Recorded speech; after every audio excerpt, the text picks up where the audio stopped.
Welcome to Company Secrets Ballet Unfiltered, the podcast where we pull back the curtain on the professional dance world. Each week, I sit down with artistic directors and industry leaders to have candid conversations about how dance companies really work, what they're looking for, how decisions get made, and what it takes to thrive. I'm your host, Jared Reddick. My guest today is the wonderful Kathleen Breen Combes, Artistic Director of Ballet Rhode Island. Before stepping into leadership, Kathleen had an incredible career as a principal dancer with Boston Ballet. The New York Times once called her a ballerina of colossal scale and boldness. She danced everything from Juliet in Romeo and Juliet to Titania in A Midsummer Night's Dream, and has worked with some of the biggest names in the ballet world, including William Forsythe, Jorma Ello, Christopher Wheeldon, Wayne McGregor, and Alexander Ekman. She also created leading roles in many other new works throughout her career. What's equally impressive is that while performing, she was also building her skills off stage, earning degrees in communications, management, and nonprofit leadership. As artistic director of Ballet Rhode Island, she's leading a company that's becoming known for its bold programming, community focus, and commitment to making ballet accessible, relevant, and exciting. Kathleen and I danced together for many years at Boston Ballet, so this is also a really special opportunity to reconnect and reflect on the paths we've both taken. Welcome, Kathleen. Oh, thank you so much for that so super kind introduction. I appreciate it. I'm so happy to have you here, and it's good to see you after so many years. So great to see you. Thank you for having me. You've been artistic director there for the last couple of years. I would love for you to tell our listeners, what does a typical day look like for you as an artistic director?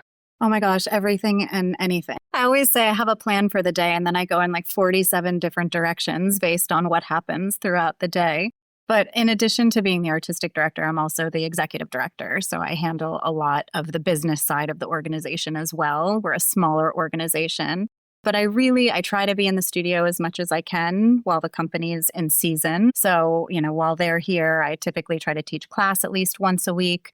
And then in the studio in whatever, is being staged or rehearsing and coaching at least a little bit each day. So I really try to make that a priority as our organization is growing and I am building more the administrative side. I'm trying to build a foundation that I can be in the studio a bit more than I have been. So I'm really excited about that.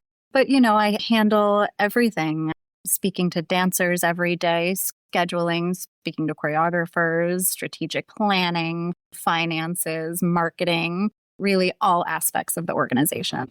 I was looking at your bio on your website and it said it's artistic executive director. What some of our listeners might not realize is it's usually you have an artistic director and an executive director, but it seems like you're holding both hats. And even though some directors do that, it seems, is that a more permanent situation or something that you're looking to change in the near future?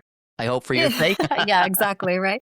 So I took over both roles at the very beginning of the pandemic. The organization was going through some changes and the board said, can you do both? And at the time, right, nobody knew what was going on. I was like, absolutely, I can handle this. And now the board's like, great, you're doing both. Fabulous. But I think, as I stated, now the organization's growing. I'm 5 years into this position and understanding the needs of the organization, and it's growing, which is wonderful. And I've really put a lot of effort into the artistic product of the organization, and I've seen that grow over the last 5 years exponentially. I mean, I'm just so thrilled where we are artistically. And so now I'm really looking at how can I add more of that on the administrative side to allow me more time to really do what I'm passionate about, because I'm passionate about the art form. And while I know how to run the business side and I can appreciate knowing how to run it, I don't enjoy it as much as being in the studio. Yeah, I can totally understand that. Kind of left brain, right brain situations like, okay, really want to be correcting people, but I have to fundraise and I've got to keep the bills paid and the lights on. It's Absolutely. A lot. Hopefully in the near future, you'll get a partner to help you on that other side. Absolutely. And I think also, in the past, there had been kind of this group of artistic directors who really had no understanding of the business side. And I think we saw a lot of companies to their detriment under that leadership where people didn't understand the business side, the organization, it didn't flourish. So I think it's really important in my position to understand the business side. I'm happy I have those skills, but like I said, I'd love to focus on the art part more. Of course, you only have so many hours in the day and so Yeah. much energy to give. It's a lot. Hats off to you for tackling both of those roles so Thank you. successfully, I might say. Thank you very much. Holding both of those hats, it probably gives you a unique perspective on curating a season. How do you approach curating a season now? Yeah, so there's so many different aspects to consider. I start with my dancers. Like, who do I have in the company and what do I want to feature, then in moving forward? What kind of dancers do I have for the next season? And then I think of, what's still in our repertoire? What do we still have under licensing? And then where's the audience at? And those three things really inform my decision. And then also it's where do we want to push our dancers to? How do I want to challenge them over the next year and challenging our audience? We want to continue to expose them to new works. We're a small company, new commissions, and then also do service to the art form and make sure that we're pushing it forward as well and maintaining relevance. So Sure. A lot of factors when programming. Let's move along to kind of our nuts and bolts questions. Really, the reason that our audience is here is to understand what are the inner workings of your companies. Let's start with how many dancers do you currently have in your company? We have 18 main company dancers, and then we have 7 apprentices. That is similar to another company's second company, really. They're paid dancers, but they're oftentimes just either right out of a school or a training program. And they typically spend a year as an apprentice, either before moving into the company or moving on. And then how many weeks of work do they have, the main company dancers? Our main company dancers have 28 weeks this season. That fluctuates between 28 and 30 typically. And where's your long-term goal with that? I would love to have full-time dancers.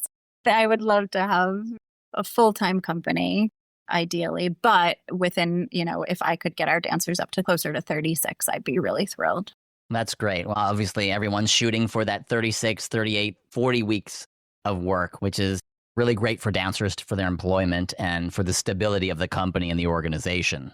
For dancers who are outside of the company and they're looking to audition, how can they tell when you're actually hiring? So we have put it on the website right away. We have our employment section of the website. We also post it on social media. I'm really cognizant of the cost of auditioning. We have a portal on our website where people submit applications, but I don't invite people unless A, I know that I have a position available, and B, I am seriously interested in hiring them. So I just understand the costs of flying out and taking company class. So I'm very careful about who I invite to our company class. And then we also hold open auditions, typically in New York and Chicago every year. Thank you so much for doing that and thinking about the dancers who are out there, because I know the dancers that I work with, they fly everywhere, all over the country auditioning. It's so expensive and resources are limited. Their time is limited. It can be a shame to see them try so hard when companies might know that they really don't have any opportunities within their companies for that season. So absolutely. So, there's been several times where I've seen a dancer who's submitted their stuff via video, and I email them, say, I'm super interested. I don't know if I have any positions available. I will reach out if I do to invite you for an audition. So that's worked well for me. And I think people do appreciate that because it is, the expenses are astronomical. It's really tough for young dancers. It's hard to break into the field, get the first real professional job, as we all know. It's so competitive, but not from a dancer to dancer situation. It's just the industry is competitive because the limited number of full-time positions that are out there for them. For a new dancer who's coming into your company, what is their starting salary, either weekly or monthly salary? What does that look like? So our apprentices are paid $250 a week. They have a stipend for that. And then our main dancers start between $485 and $500. Oh, that's great. And do the apprentices and obviously the full company, are point shoes provided for them? Yeah, point shoes. I have kind of a scaling number, for apprentices into the company. But yes, shoes are covered. That's always a question that I get asked. I was offered this position in this company, but I have to pay for shoes, and maybe they even have to pay for being the apprentice or second company members. We know how expensive pointe shoes can be.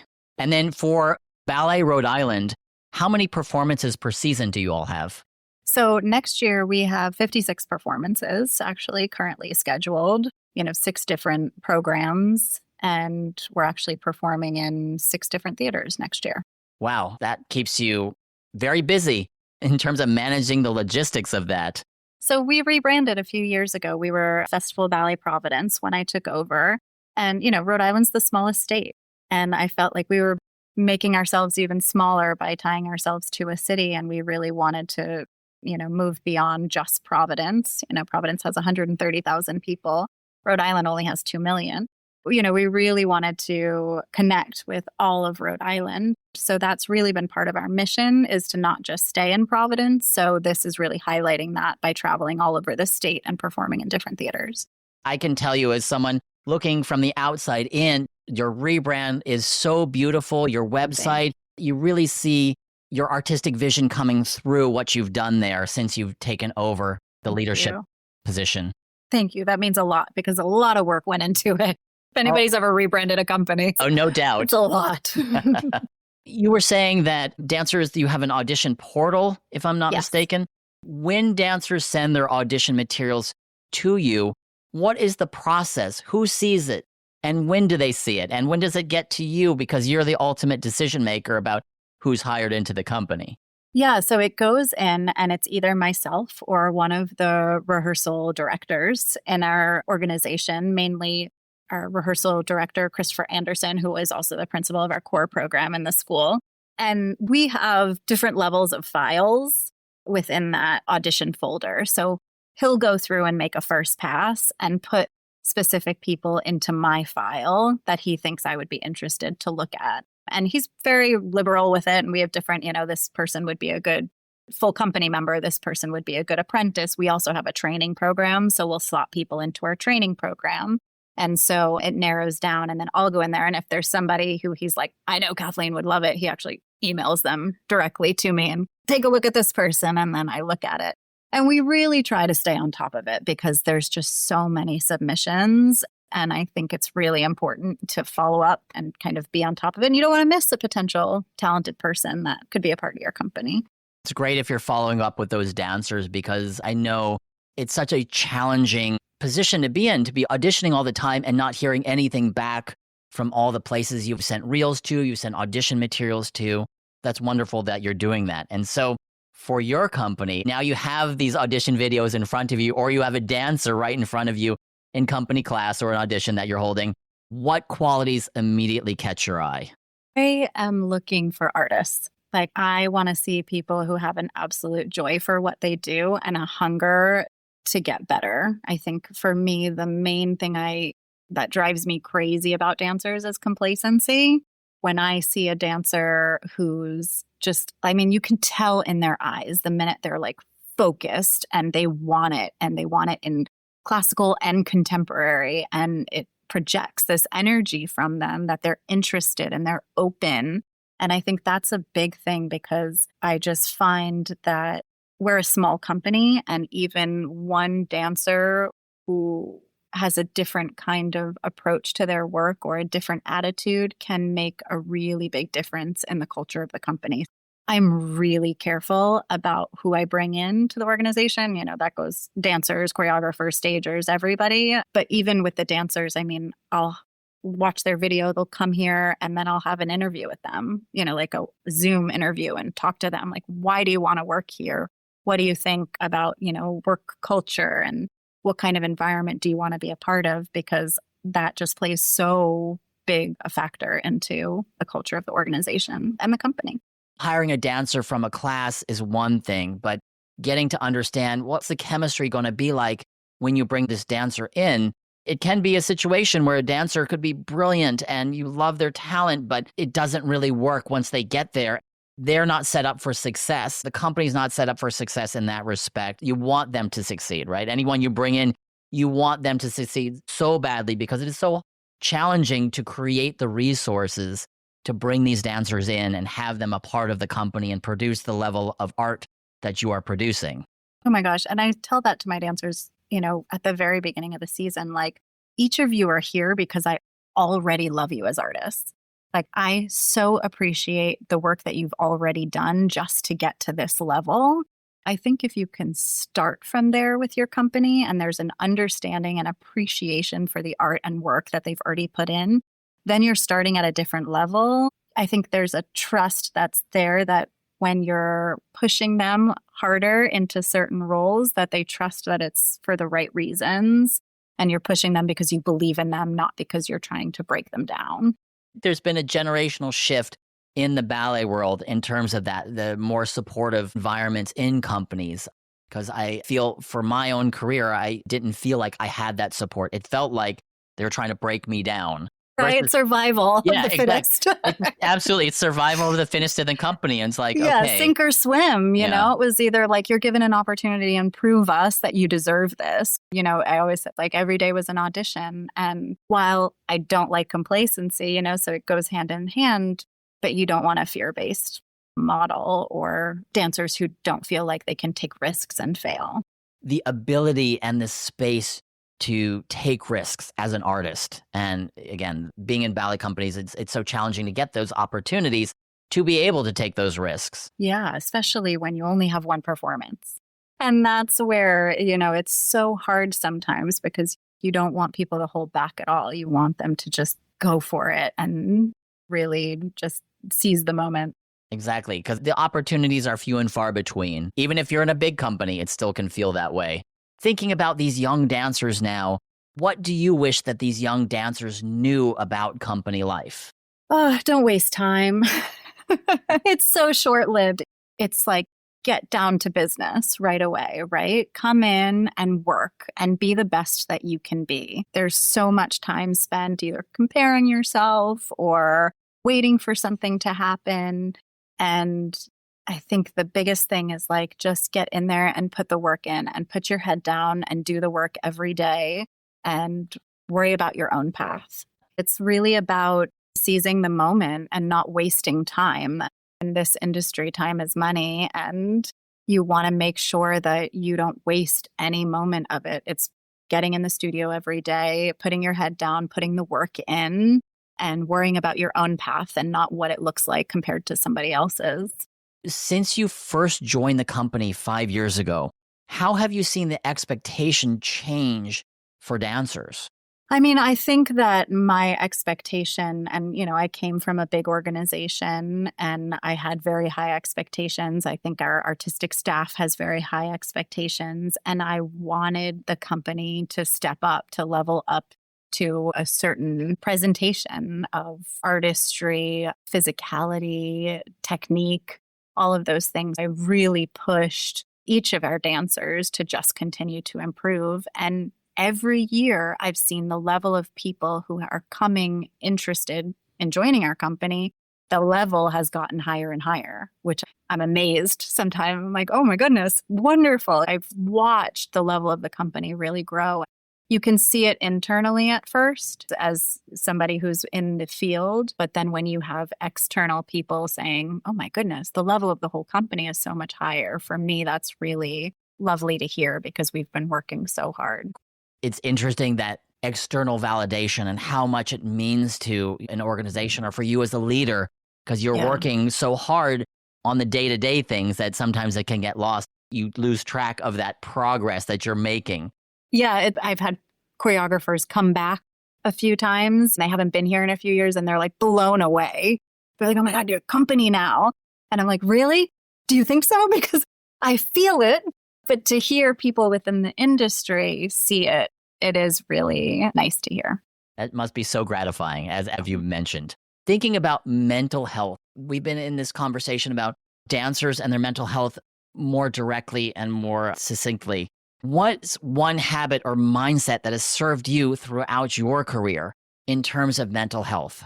I think personally, and I don't know if this works for everybody, because I started working on the administrative side of the organization in the middle of my career, I realized how impersonal some of the decisions were. and how it wasn't a personal attack on the dancer. And that's really hard as a dancer to understand because you are the artist, right? It's your vessel and you care so deeply about it. So to think that a decision that affects you and your entire being is not personal is hard to understand or comprehend. But having been on the other side and realizing that sometimes it's like a chess piece, or it's like a puzzle that has to be put together. And it may have been not because you did anything wrong or casting decision or something, but like this is just how it worked out. And so the understanding that sometimes there was nothing you could have done differently is really important. And I've worked really hard to, even when those hard decisions are made for my dancers, to at least acknowledge the work that went into it on their part goes a really far way in them understanding or accepting kind of the final end result and being okay with it and being able to move on. It's the idea that once you're in, it's hard as a dancer to have that more global perspective of what's actually happening day to day within the company and how the artistic staff and artistic director need to make these decisions in different kinds of ways. And it has nothing to do necessarily with you as a dancer or as an artist, but just what are the needs of the organization or the company. And it's so multifaceted, all those decisions. Yeah. And I sit here so many times throughout the year and have conversations and say, like, you did everything right. Like, yeah, you worked so well. And how amazing was that process for you? And you still gained something from it. Like, even if you didn't make it to the stage or even if you weren't opening night, like the process for you was really wonderful and you've gained so much from it. But this was just like a decision that had to be made. So trying to separate those two, and it's difficult. Those are difficult conversations.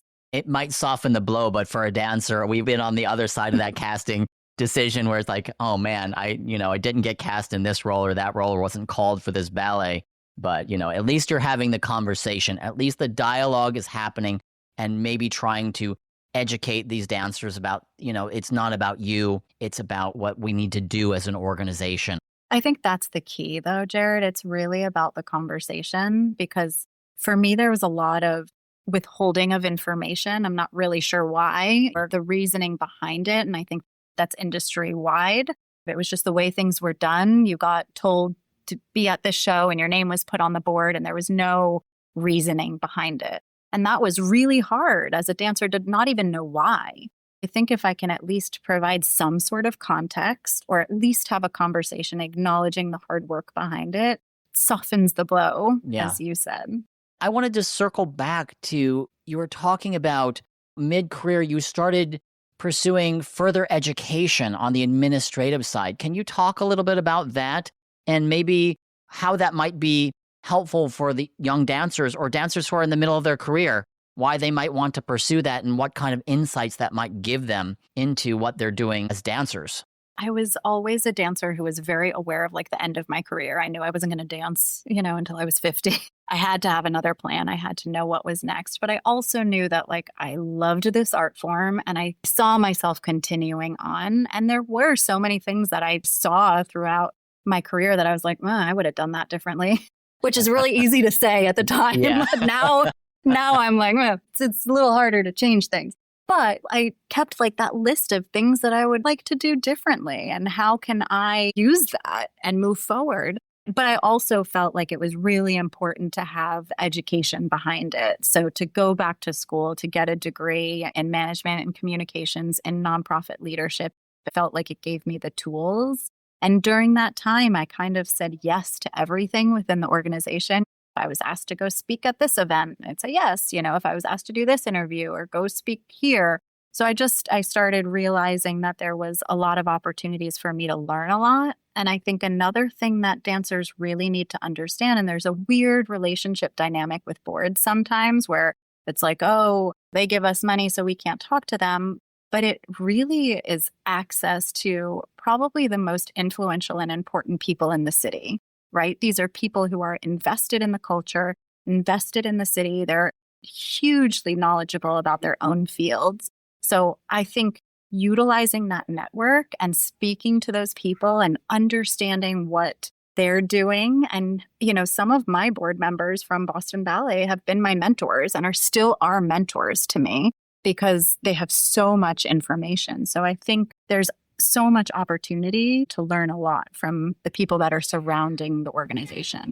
I shared that perspective as a dancer moving through the company and being asked to go to these board events or to speak here and there. The people who are on the board, they're there because they love the ballet and they love the mission and they want to forward the missions. It behooves us as dancers and as artists to go speak with them and understand, learn, surround yourself with people who have different perspectives and can help you.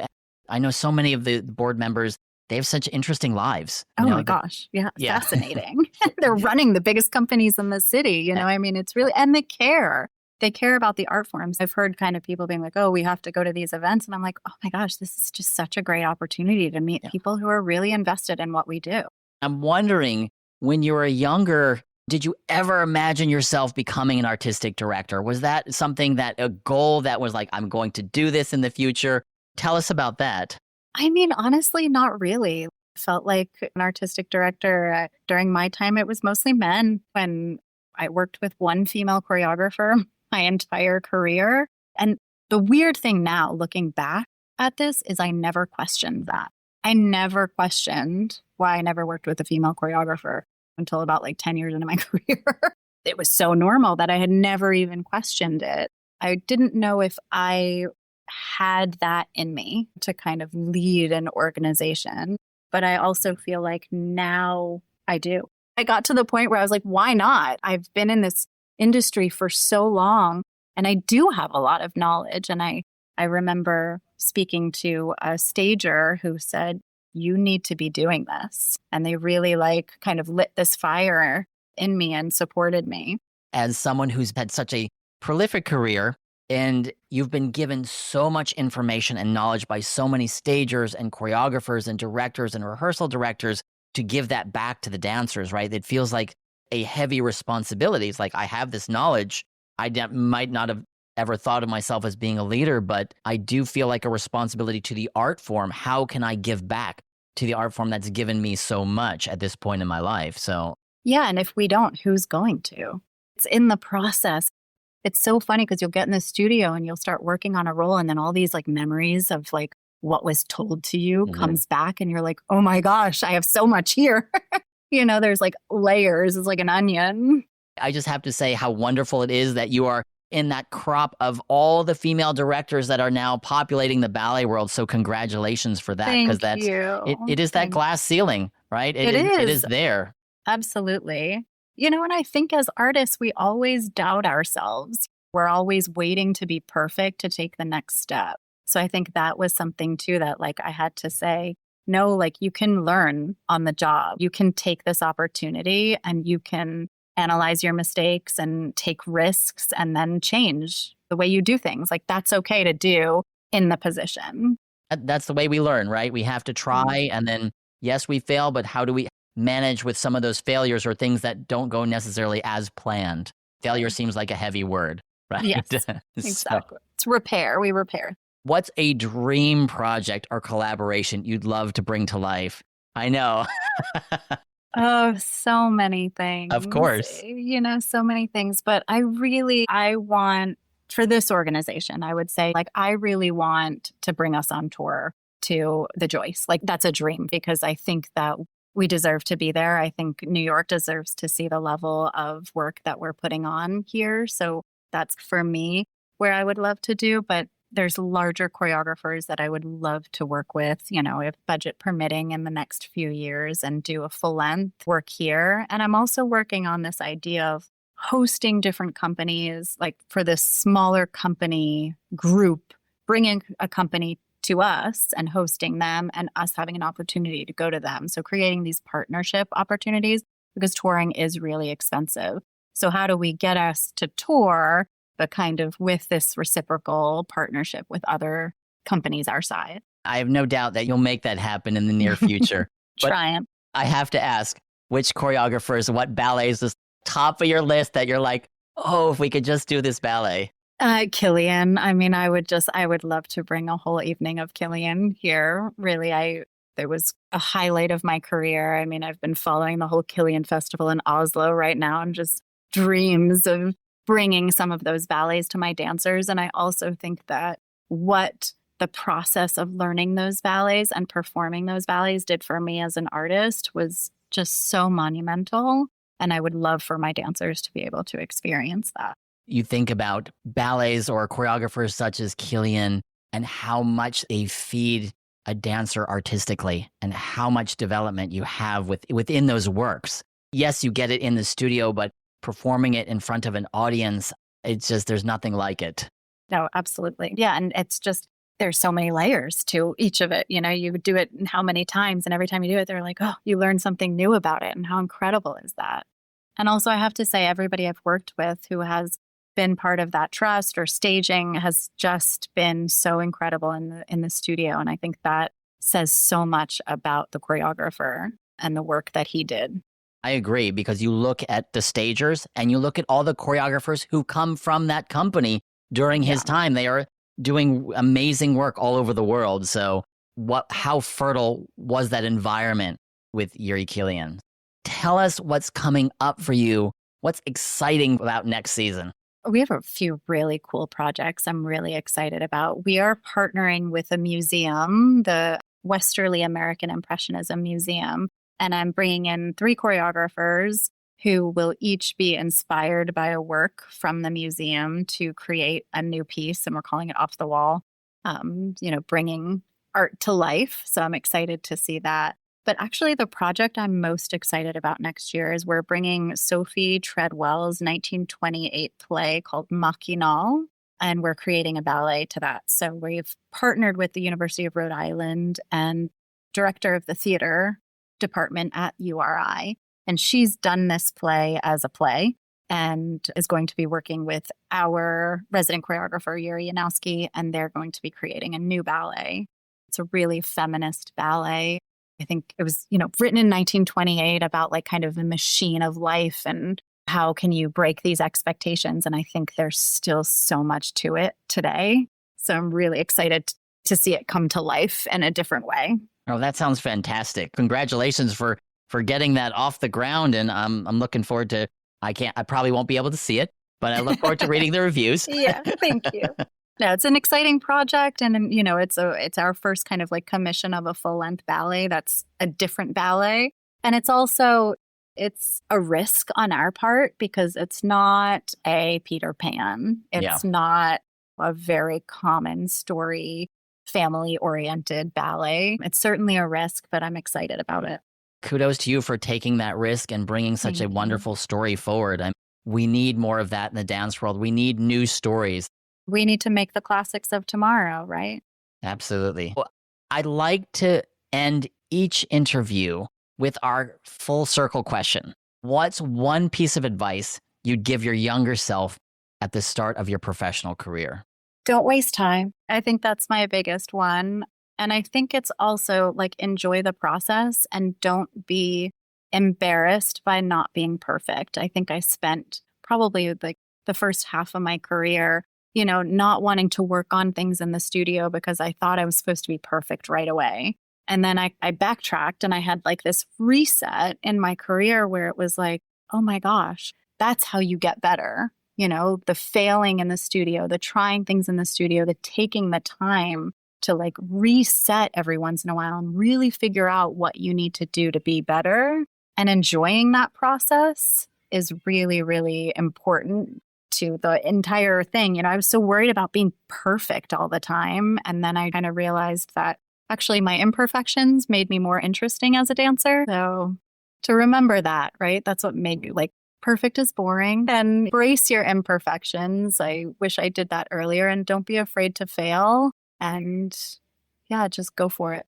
That's great advice for young dancers. Kathleen, thank you for being here today. I really appreciate your time. We'll link to Ballet Rhode Island's site where our listeners can learn more about the company and follow your upcoming season. Thank you so much. If you liked our conversation here today, you can follow Company Secrets Podcast on all platforms and on our website, companysecretspodcast.com. Thank you for listening, because the stage is only part of the story.